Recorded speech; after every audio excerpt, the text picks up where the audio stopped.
Take a look at this small, ordinary wall for a second. Most people walk past a space like this every single day and never realize it could be feeding them. The truth is, you don't need a big backyard to grow real food. In fact, when you grow vertically, even the smallest wall, fence, or balcony can turn into a living system that produces food for years. And once you understand how to use climbing perennial vines, everything changes. By the end of this video, you'll discover 9 powerful edible vines that keep producing year after year, while transforming tight spaces into something both beautiful and incredibly productive. And one of these vines can produce up to 50 pounds of food in a single season when it's set up correctly. So stay with me because some of these plants grow faster and give more than most people expect. Let's start with one that surprises almost everyone who sees it for the first time: hardy kiwi. At first glance, it doesn't look like anything special, but give it one season and it completely takes over in the best way possible. The vine grows with real energy, quickly covering walls and fences with dense, glossy green leaves that create a full living backdrop. Once established, it can stretch several meters in a single year and eventually reach up to 6 to 9 meters depending on how you train it. It thrives in sunny to partially shaded areas and does best when given a strong structure like a trellis or wire system. This is not a plant for weak supports. What makes it truly rewarding is the fruit-small, smooth-skinned kiwis that you can eat whole. Sweet, slightly tangy, and incredibly productive once mature. One thing many beginners get wrong is planting only one vine.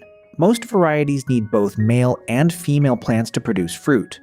Train the main stem early, spread the side branches, and this plant will reward you heavily year after year.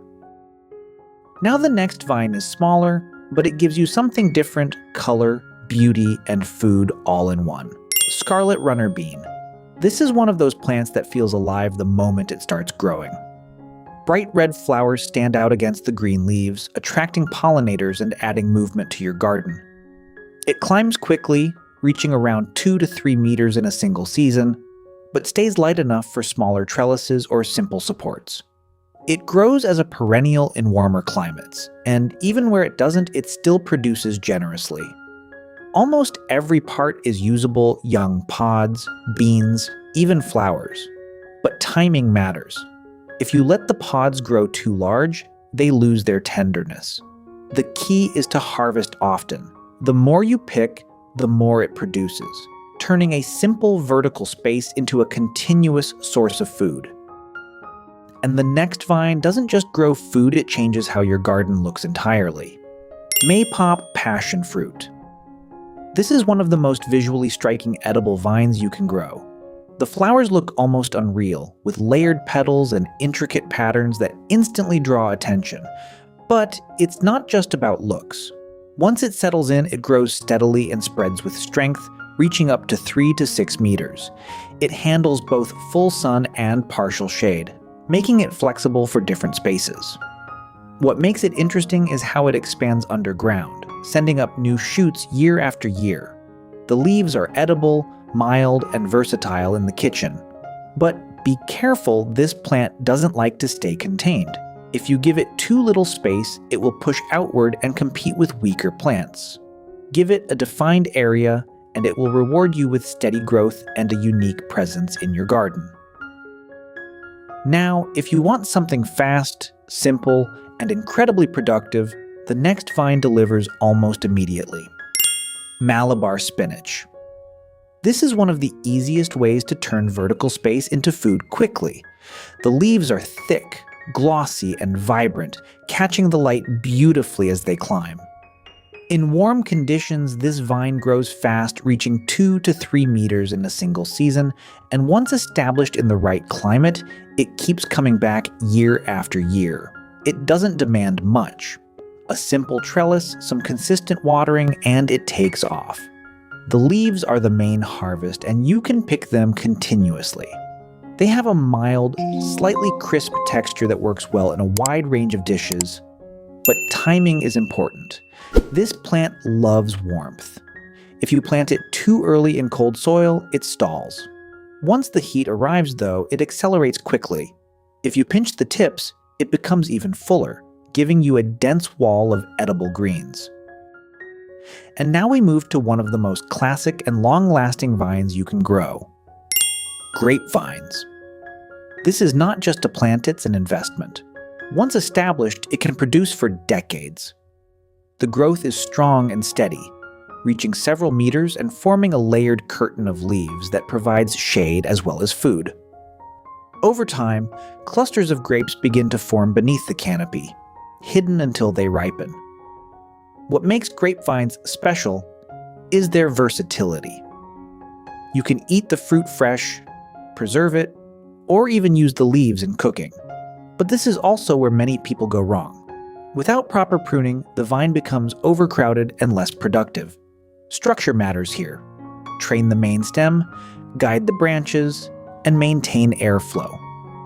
When done right, this becomes one of the most rewarding vertical plants you can grow.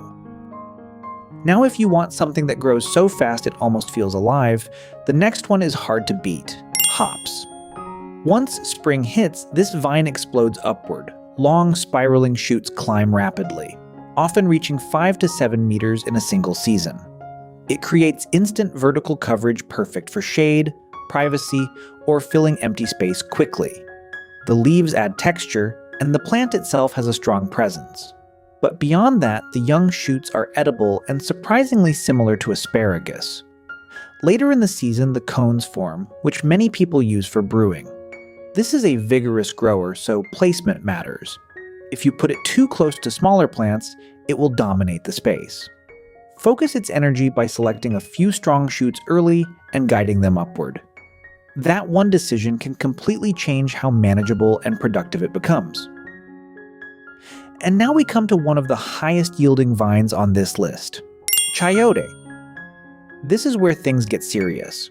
Once established, this vine doesn't just grow, it takes over large vertical spaces with ease. Broad leaves create a dense canopy, while long vines stretch up to 6 to 10 meters in a single season.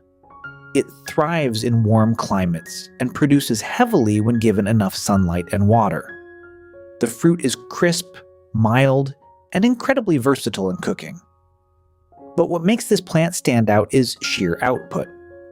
One mature vine can produce dozens of fruits in a season. This is where that 50 pounds of food potential becomes real. But it comes with a requirement of strong support. If the structure isn't solid, it won't hold. Guide the main stem early, let the side shoots spread, and you'll turn one plant into a highly productive system. Now the next vine adds something different: fragrance and a softer, more delicate look. Akebia, often called the chocolate vine. This plant brings a unique combination of beauty and subtle productivity. The leaves form elegant clusters, creating a layered texture that moves gently in the wind. In spring, it produces flowers with a light chocolate-like scent, something you don't expect in a food garden. It grows quickly, reaching up to 6 to 9 meters, and adapts well to different conditions, including partial shade. The fruit appears later, opening to reveal a soft, sweet pulp inside. But there's a catch. To get reliable yields, you usually need more than one plant for proper pollination. Place it where it gets balanced light, and it becomes both a visual feature and a quiet producer.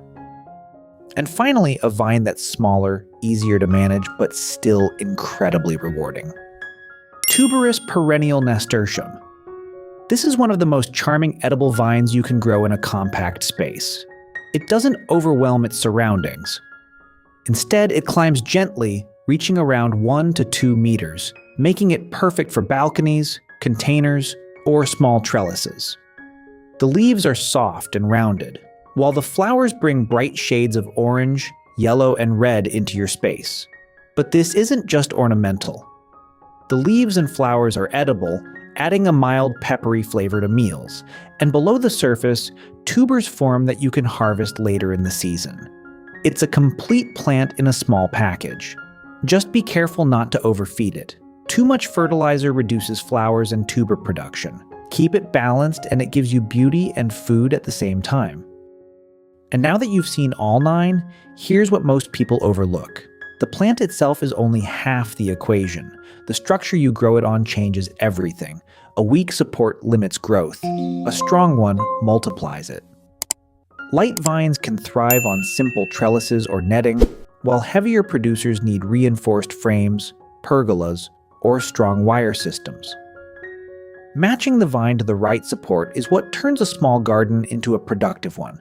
Some of these vines grow steadily. Others take off so fast it feels like they're alive. Hops, hardy kiwi, and chayote can cover entire walls in a single season. Malabar spinach gives quick, edible returns. And passion fruit spreads with persistence year after year. Choosing the right one depends on how fast you want results and how much space you're ready to give. Before you start, avoid a few simple mistakes. Weak supports collapse under weight. Overcrowding reduces airflow and invites disease. Skipping pruning limits production. And planting the wrong vine for your climate sets everything back. But one of the biggest mistakes is not training your vine early. The first few weeks decide the shape of the entire plant, and that's the real shift. Once you start thinking vertically, even the smallest wall becomes an opportunity. One vine can change how your space looks. 2 or 3 can change how you eat. So now I'm curious, which one would you actually plant first?